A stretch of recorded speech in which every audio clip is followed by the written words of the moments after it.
पहले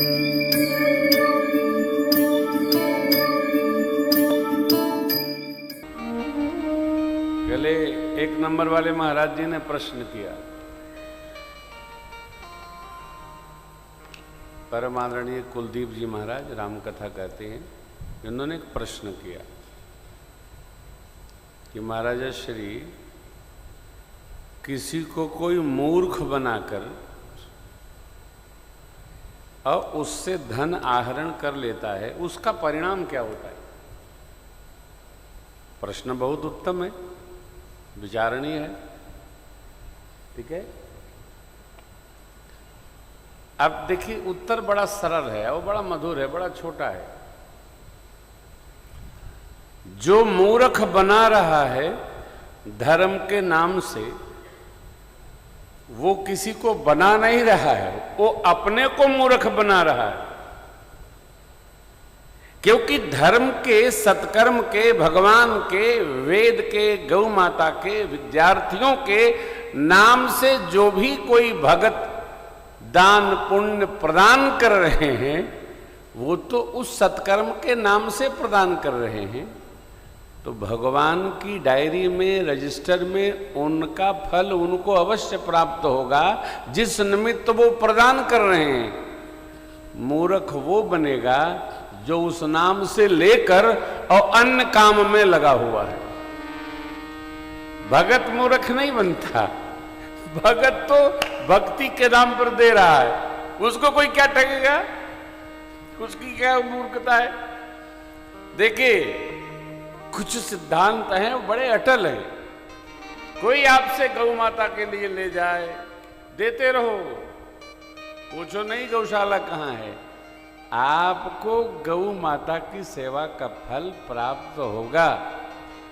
गौ माता के नाम से लेकर वो पकौड़ी चाट खा रहे हैं, उसको उनका फल प्राप्त होगा। भगत का कभी हानि नहीं होता, भगत की कभी हानि नहीं है, लाभ है लाभ है। ये युग का प्रभाव है। इस युग का नाम है कल युग। कली कलमश भरा है, कली ही शयानो भवती। ये हर व्यवहार में केवल आराम देता है। कोई किसी को छल नहीं सकता, कोई किसी को ठग नहीं सकता। जब हम दूसरे को ठगते हैं तो हम अपने को ठगते हैं। दूसरा जान रहा है कि हम क्या कर रहे हैं, कोई ठगता नहीं साहब। और देखिए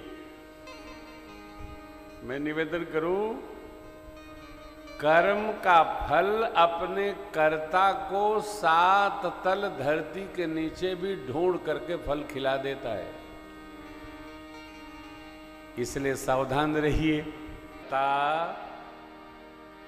को कर्म, उसका फल जिस लोक में मिलेगा वो खिलाएगा।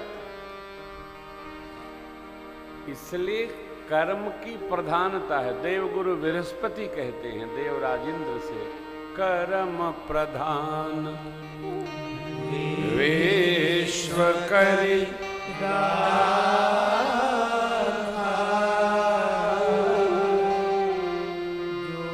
जो जस करहि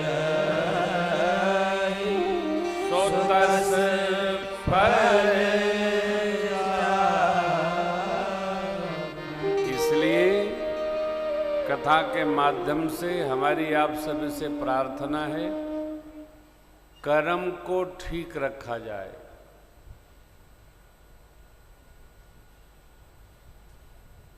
कर्म बिगड़ने न पाए, मौज में भी कर्म बिगड़ने से बचाया जाए।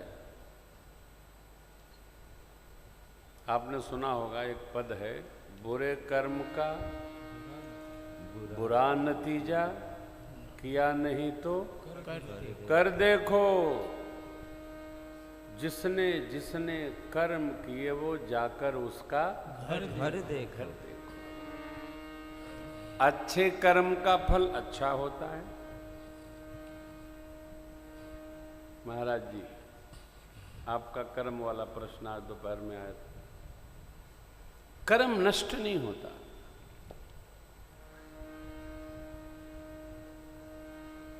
अब देखिए ना, सती अम्बा को कितना कठोर तप करना पड़ा। असतप काहुन कीन भवानी। अरे कितना कठोर।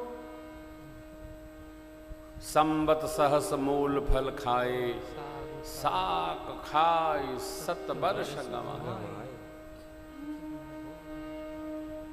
कछ दिन भोजन बारी बतासा, किए कठिन कछ दिन उपवासा। बेलपाती मही परई सुखाई, 3 सहस संबत सोई पुनि परिहरे सुखाने उपरना। उमहि नाम तब भयऊ अपर्णा। आकाशवाणी ने क्या कहा? असतप काहुन कीन भवानी। भवानी भय अनेक धीर मुनि ज्ञानी। क्यों करना पड़ा? बाबा की कोई बात समझ में नहीं आई। देखिए, संसार में आना जाना जीना मरना इसका कर्म से कोई लेना देना नहीं। इसमें कदापि बुद्धि नहीं लगाना चाहिए। वो आए, वो चले गए, वो घर गिर गया और व्यापार बंद हो गया, इसका कर्म फल से कोई लेना देना नहीं।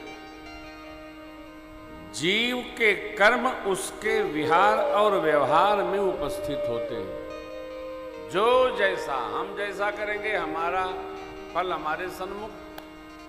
हमारी संतान करेगी, उसका फल उसके सन्मुख।